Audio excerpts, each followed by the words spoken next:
الساق بالساق إلى ربك يومئذ المساق. بسم الله الرحمن الرحيم. الحمد لله حمدا كثيرا طيبا مباركا فيه كما يحب ربنا ويرضى.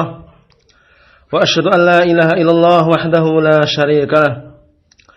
وأشهد أن محمدا عبده ورسوله صلى الله عليه وعلى آله وسلم تسليما مزيدا أما بعد. Kita akan melanjutkan pembahasan berikutnya masih mengenai syarah yang disampaikan oleh Syekh Shalih Al-Fauzan hafizahullah taala. Kata beliau di sini. Naam, faidatun, sebuah faedah fi bayani makna Rabb wal Ilah, di dalam menjelaskan makna apa itu Rabb dan apa itu Ilah. Allah Jalla wa Ala fil Quran dzakara Rabb fi mawadhi'. Allah Subhanahu wa taala di dalam Al-Qur'an menyebutkan lafaz Rabb pada beberapa tempat. Wa dzakara al-ilah, dan juga menyebutkan al-ilah fi mawadhi' pada beberapa tempat. Khud masalan, ambillah sebagai contoh surat An-Nas, yaitu surat An-Nas. Yaqulu subhanahu wa ta'ala, Allah Subhanahu wa taala berfirman, bismillahirrahmanirrahim, qul a'udzu birabbin nas, malikin nas, ilahin nas.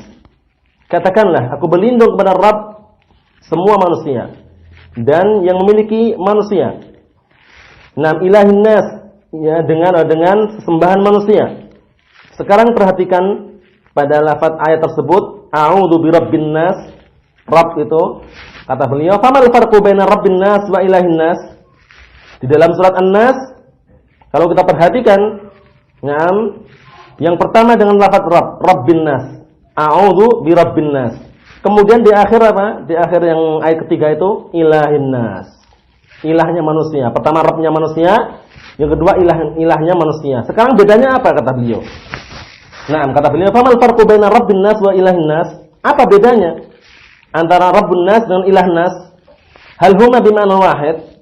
Apakah keduanya maknanya satu? Idzan yakunul kalamu kararan, kalau seandainya maknanya satu, perhatikan ya. Kalau seandainya Rabbun nas itu maknanya adalah ilahun nas, atau ilahin nas itu maknanya Rabbin nas, itu berarti apa kata beliau? Mukarraran, terulang-ulang. Aw annahuma bimaknayain, ataukah keduanya memiliki makna tersendiri? Memiliki dua makna. Fala budda min ma'rifatil farqi bainahuma, maka harus kita mengetahui perbedaan keduanya. Wa katsiran ma ya'ti dzikr Rabb, dan kebanyakan dalam Al-Qur'an itu datangnya dengan penyebutan Rabb. Kaqaulihi ta'ala, seperti firman Allah Subhanahu wa taala, qul man rabbus samawati sab'i wa rabbul 'arsyil 'azim, sayaquluna lillah. Katakanlah, siapa Rabb langit yang 7 dan Rabb 'arsy yang agung? Sayaquluna lillah, niscaya mereka akan mengatakan lillah. Allah Subhanahu wa taala. Fatakarrar lafz Rabb, maka terulanglah lafaz Rabb. Wa takarrar lafz ilah, terulang pula lafaz ilah. Fama makna kullin minhuma? Sekarang maknanya apa? Di dalam lafaz yang ayat yang kita baca ini, yang terakhir ini ya, terulang lafaz Rabb. Qul man rabbus samawati sab'i wa rabbul 'arsyil 'azim. Rabbnya lafaz Rabb terulang itu kan?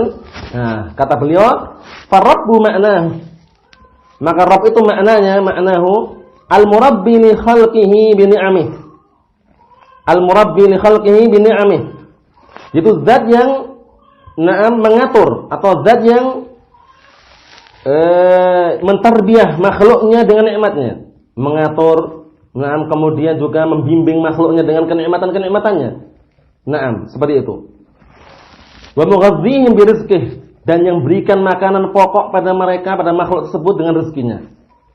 Tarbiyatan jismiyatan bil arzaq, itu sebuah tarbiyah, sebuah pengaturan, sebuah bimbingan atau pengaturan yang sifatnya apa? Jismiyah, kepada badannya, bil arzaq, dengan rezeki-rezeki, wa ta'am, makanan. Wa tarbiyatun qalbiyah, dan sekaligus apa? Tarbiyatan qalbiyah, itu tarbiyah, sifat pengaturan yang sifatnya qalbiyah, hatinya.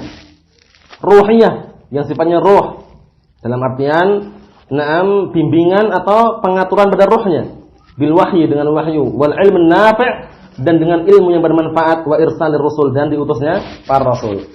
Jadi tarbiyah ini mencakup dua perkara ya. Tarbiyah kepada makhluk ini pada tarbiyah yang jismiyah, badannya juga Allah Ta'ala atur, Allah Subhanahu wa Ta'ala jaga, lindungi dengan apa? Dengan rezeki-rezeki dan makanan-makanan. Hatinya dan rohnya dengan wahyu dan juga ilmu yang bermanfaat serta diutusnya para rasul.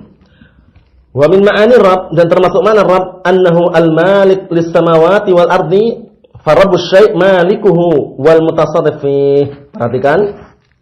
Termasuk makna daripada Rabb adalah annahu al-malik lis-samawati wal ardi, bahwasanya dia adalah zat yang memiliki, yang menguasai langit dan bumi.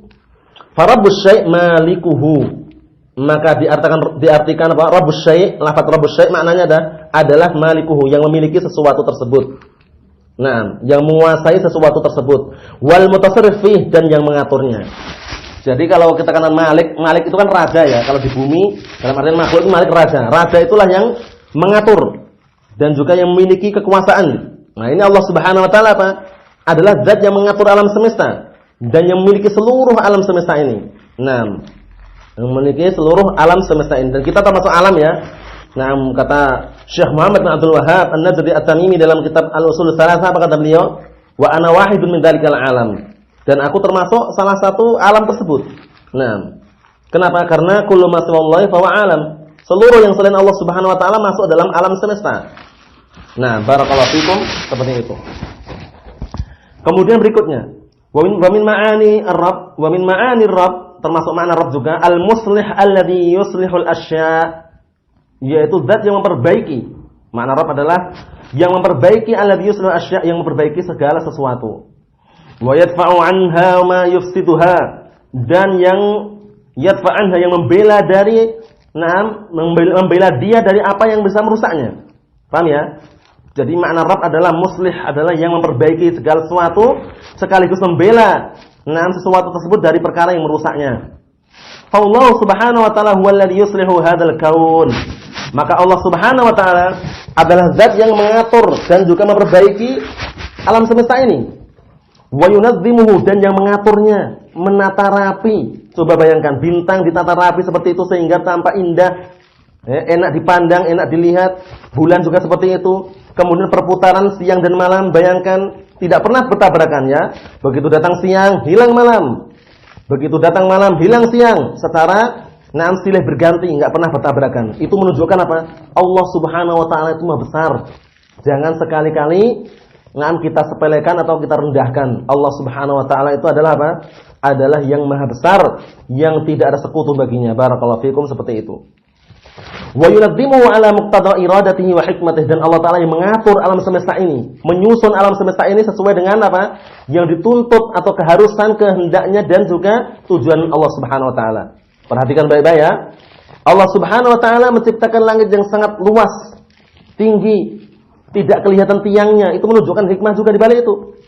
Kemudian juga kita perhatikan ya, lautan yang sangat dalam seperti itu. Hewan-hewan yang dalam lautan bisa hidup, bayangkan pada kegelapan lautan. Itu semuanya adalah apa?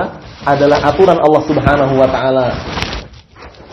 Kemudian itu makna Rabb ya, makna Rabb diantaranya adalah al-malik lis-samawati wal ardi tadi. Kemudian diantaranya adalah al-muslih. Kemudian sekarang makna al-ilah. Ammal ilahu fa makna, adapun ilah maknanya adalah al-ma'budu min aliha ya'lahu bi makna abida ya'budu. Aliha ya'luhu ya. Jadi abada ya'budu dari kata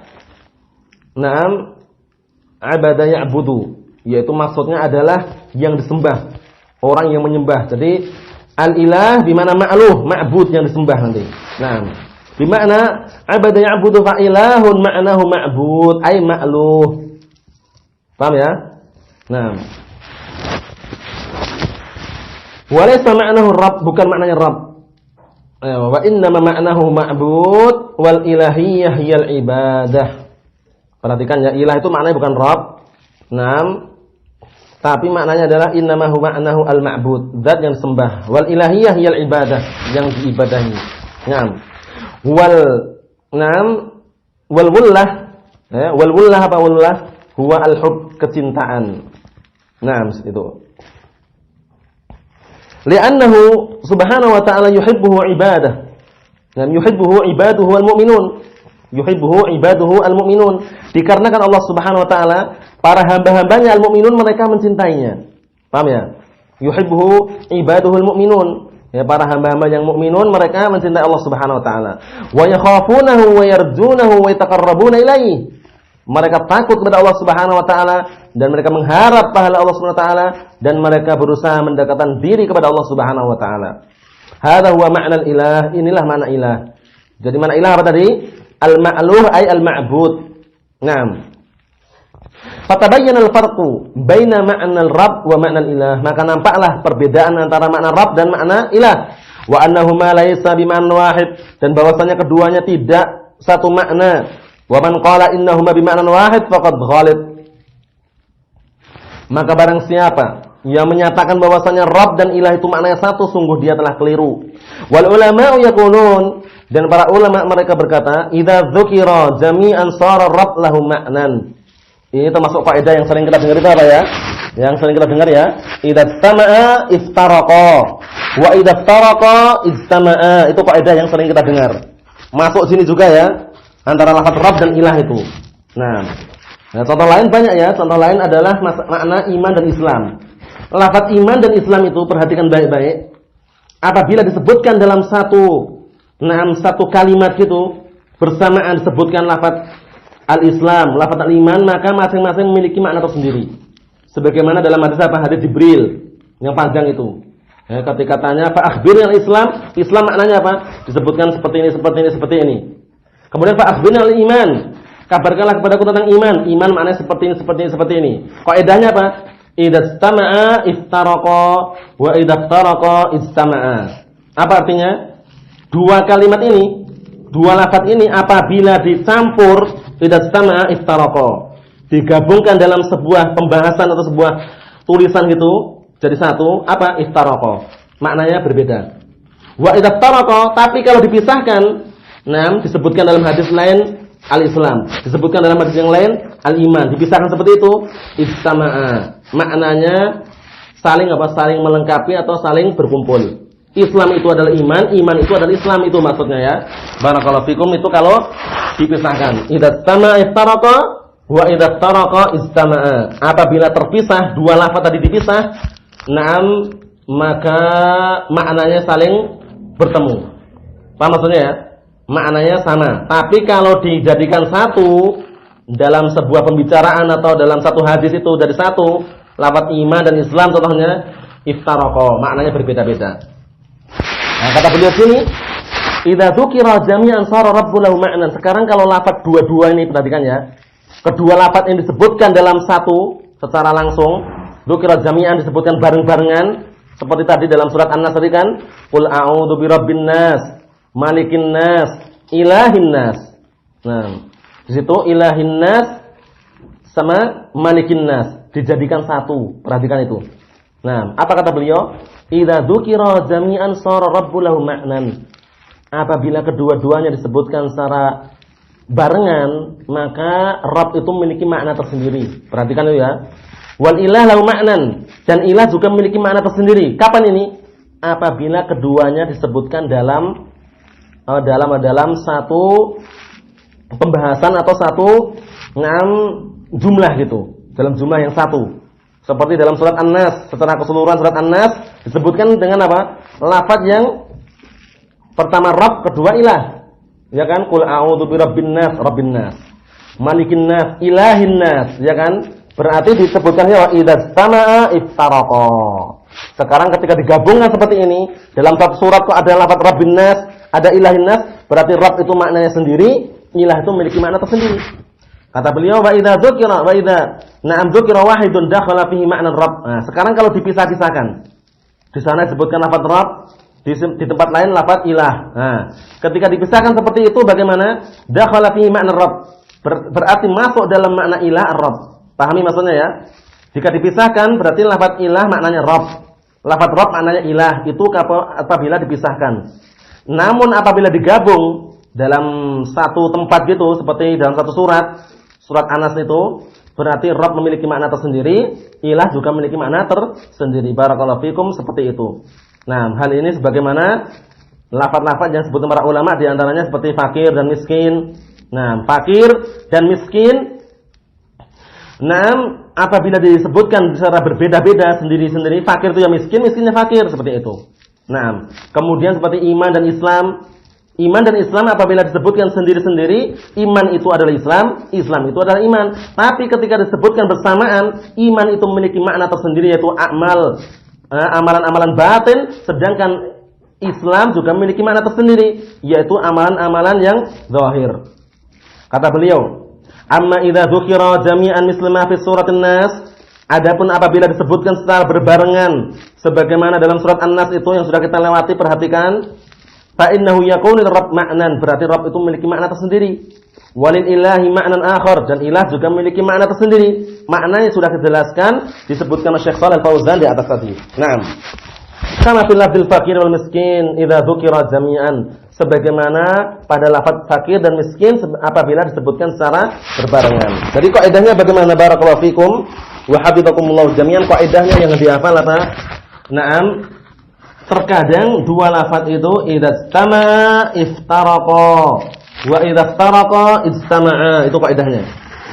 Nah, dua lafaz itu apabila disebutkan berbarengan, bersamaan, maknanya berbeda-beda. Namun apabila disebutkan secara terpisah, sendirian-sendirian gitu, sendiri-sendiri sebutkan seperti itu, maknanya saling apa? Saling masuk dengan makna yang lain. Miskin maknanya juga fakir, fakir maknanya miskin. Islam maknanya juga iman, iman maknanya juga Islam. Ini apabila disebutkan secara sendiri-sendiri. Barakallahu fikum, semoga bisa dipahami. Kata beliau, kana fi qouli ta'ala innamas shadaqatu lil fuqara'i wal masakin. Nah, perhatikan ini ya. Di dalam ayat ini, innamas shadaqatu lil fuqara'i wal masakin. Sekarang dalam satu ayat ini disebutkan apa? Lafaz fakir dan miskin dalam satu tempat. Menurut kaidah bagaimana? Idza istama'a iftaraqa. Itu dipahami. Nah, apabila disebutkan bersamaan dua lafaz tersebut, berarti maknanya masing-masing memiliki makna tersendiri. Sekarang perhatikan itu dalam ayat itu, innamas shadaqatu lil fuqara'i wal masakin. Lafaz fuqara dan masakin dijadikan satu. Berarti apa? Fuqara memiliki makna tersendiri, masakin juga memiliki makna tersendiri. Kata beliau, sara lil faqiri ma'nan walil miskini ma'nan. Maka menjadilah fakir itu memiliki makna tersendiri dan miskin juga memiliki makna tersendiri. Fal faqiru huwal ladzi la yajidu syai'a. Maka orang dikatakan fakir itu yang tidak mendapati sedikit pun, tidak mendapatnya apa-apa, benar-benar fakir. Itu fakir ya maknanya ya. Wa amal miskin, adapun miskin huwal ladzi yajidu ba'dal kifayah. Adapun orang miskin itu yang dia masih menjumpai cuma sebagian yang bisa mencukupi saja. Sebagian kecukupan, enggak semuanya. Itu miskin. Berarti dipisahkan kan? Jadi kalau disebutkan bersamaan dalam ayat itu lil fuqara'i wal masakin, fakir maknanya adalah orang yang tidak mendapatkan sesuatu apapun, tidak menjumpai apapun. Nah, dalam artian tidak menjumpai barang apapun untuk bisa dimakan contohnya atau bisa dimanfaatkan. Nah, ada pun orang miskin apa? Yang dia masih bisa mendapati kebutuhan tapi sebagiannya saja. Nah, wal miskin ahsanu halan minal faqir. Jadi orang miskin itu lebih baik keadaannya dibanding fakir. Kapan ini? Maknanya ini berbeda apabila disebutkan secara berbarengan. Ingat-ingat. Idza istama'a iftaraqa wa idza iftaraqa istama'a. Mafhum insyaallah ya? Seperti itu. Jadi kalau dipisahkan itu maknanya berbeda, maknanya saling masuk dengan makna yang lain. Nah, tapi kalau disebutkan secara berbarengan, nah maka maknanya berbeda-beda. Wa mithlu lafzil Islam wal iman, kata beliau. Contohnya lafaz Islam dan iman. Idza dzukira al-Islam wal iman shara al-Islam maknah al-a'mal zahirah wal iman maknahu al-a'mal batinah. Perhatikan baik-baik ini. Karena kaidah ini sering kita dengar, jadi nanti biar paham. Kaidahnya apa? Sekarang perhatikan. Contohnya adalah lafaz Islam dan iman. Apabila Islam, idza dzukira al-Islam wal iman, apabila disebutkan Islam dan iman dalam satu tempat, sarul Islam, maka menjadilah Islam maknahu, maknanya adalah amalan-amalan zahirah. Amalan-amalan yang zahirah, yang nampak. Wal iman maknahu al-amal batin, sedangkan iman adalah amalan-amalan yang batin, amalan-amalan tersembunyi. Kama fi hadis Jibril, sebagaimana dalam hadis Jibril ya, di panjang itu hadis Arba'in Nawawiyah, Naam, hadis nomor 2 itu qala akhbirni 'anil Islam. Jibril alaihissalam berkata, kabarkanlah kepadaku tentang Islam. Qala al-Islamu an tashhadu an la ilaha illallah wa anna Muhammadar Rasulullah wa tuqimus shalah wa tu'tiz zakah wa tasum Ramadan wa tahujjul bait in istata'ta ilaihi sabila. Ini perhatikan, ini berarti amalan apa? Fassarahu bil arkani dzahirah. Nah, maka ditafsirkan dengan rukun-rukun yang zahir. Perhatikan ini ya. Ini apabila disebutkan berbarengan. Dalam satu hadis itu dari Jibril, itu kan disebutkan iman dan Islam secara berbarengan. Jadi maknanya beda-beda. Islam itu memiliki makna tersendiri yaitu amalan-amalan zahir, sedangkan iman itu nanti memiliki makna tersendiri yaitu amalan-amalan yang batin. Qala akhbirni 'anil iman. Kabarkanlah kepadaku tentang iman. Qala an tu'mina billah wa malaikatihi wa kutubihi wa rusulihi wal yaumil akhir wa tu'mina bil qadari khairi wa syarrih. Fassarahu bil a'malil batinah. Nah, jadi Rasulullah menafsirkan, menjelaskan dengan amalan-amalan yang batinah. Wa huwa imanul qalb, yaitu iman yang ada pada atau di dalam hati. Paham itu ya? Jadi lafaz iman dan Islam apabila disebutkan bersamaan, apa maknanya? Memiliki makna tersendiri. Iman itu memiliki makna sendiri, Islam juga memiliki makna sendiri. Tapi kalau disebutkan berbeda-beda dalam artian berpisah-pisah, maka iman itu ya Islam, Islam ya iman. Contohnya apa? Contohnya hadis yang sahih yang diriwayatkan oleh Imam Bukhari dan Muslim. Perhatikan. Contohnya hadis sahih yang diriwayatkan oleh Imam Bukhari dan Imam Muslim, hadis Abi Hurairah itu. Apa kata Rasulullah? Al-imanu bid'un wa sab'una syu'bah itu. Nah, iman itu ada sekitar apa? Nah, sekitar 73 sampai 79 cabang. Nah, al-imanu bid'un wa sab'una syu'bah. Perhatikan ini ya. Di dalam hadis ini iman disebutkan sendirian. Berarti makna iman di situ juga Islam. Buktinya mana? Buktinya nanti dirinci dengan amalan yang zahir. Perhatikan ya. Al-imanu bid'un wa sab'una syu'bah fa afdaluha qaulu la ilaha illallah. Maka yang paling afdal, keimanan yang paling afdal itu adalah ucapan la ilaha illallah. Sekarang ucapan la ilaha illallah itu amalan batin atau amalan zahir? Kita katakan amalan zahir. Berarti iman masuk juga di dalamnya Islam. Kenapa demikian? Karena di situ di dalam hadis tersebut iman disebutkan sendirian. Sehingga lafaz iman apabila disebutkan sendirian mengandung di dalamnya makna Islam, yaitu amalan zahir. Tapi kalau disebutkan bersamaan, iman itu memiliki makna tersendiri, Islam itu memiliki makna tersendiri. Nah, fa afdaluha qaulu la ilaha illallah wa adnaha imatatul adha 'anit thariq. Dan yang paling rendah adalah menghilangkan rintangan atau halangan dari jalan. Itu juga masih amalan zahir ya, padahal iman. Nah, barakallahu fikum. Kemudian wal haya'u syu'batun minal iman. Sedangkan rasa malu itu adalah cabang daripada keimanan. Mahfum insyaallah ya. Jadi di dalam hadis yang ana sebutkan tadi, hadis yang diriwayatkan oleh Imam Bukhari Muslim, hadisnya Abi Hurairah tadi menunjukkan bahwasanya apa? Lafaz iman itu apabila disebutkan secara sendirian terkandung di dalam makna iman itu Islam juga. Itu dipahami. Nah, berikutnya hada idza dzukira jami'an sara likulli wahidin ma'nan. Ini apabila disebutkan secara berbarengan, berarti masing-masing memiliki makna. Wa idza dzukira ahaduhuma wahdah dakhala fihi al-akhar. Namun apabila disebutkan secara sendiri-sendiri, maka masuk di dalamnya itu makna yang lain. Islam maknanya iman, ya kan? Nah, kemudian iman maknanya Islam seperti itu. Tapi kalau disebutkan bersamaan, Islam itu memiliki makna tersendiri, iman itu memiliki makna tersendiri. Barakallahu fikum, semoga bisa dipahami. Wa min huna na'riful farqa aidan baina tauhid rububiyyah wa tauhid uluhiyah. Dan dari sini juga kita mengetahui perbedaan antara tauhid rububiyah dengan tauhid al-uluhiyah. Perbedaan antara tauhid al-uluhiyah dengan tauhid ar-rububiyah. Barakallahu fikum, seperti itu. Nah, kita baca dikit lagi. Fa tauhid rububiyah, maka tauhid rububiyah itu adalah wal iqraru bi anna Allah wal khaliqur raziqul muhyil mumit. Ai al-i'tiraf bi af'alillahi jalla wa ala.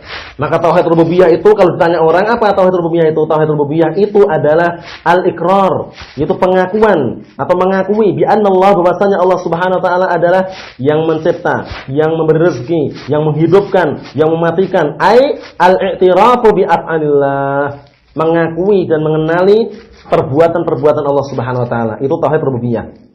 Wa tauhidul uluhiyah, sedangkan tauhid uluhiyah itu maknanya ifradullah bi a'malil ibad. Ifradullah bi a'malil ibad, mengesahkan, menunggalkan Allah Subhanahu wa taala dengan perbuatan-perbuatan hamba. Allati yataqarrabuna biha ilaih, yang seorang hamba itu mendekatkan diri dengan perbuatan-perbuatan tersebut untuknya, untuk Allah Subhanahu wa taala, bima syara', dengan apa yang Allah taala syariatkan. Hadza makna tauhidul uluhiyah.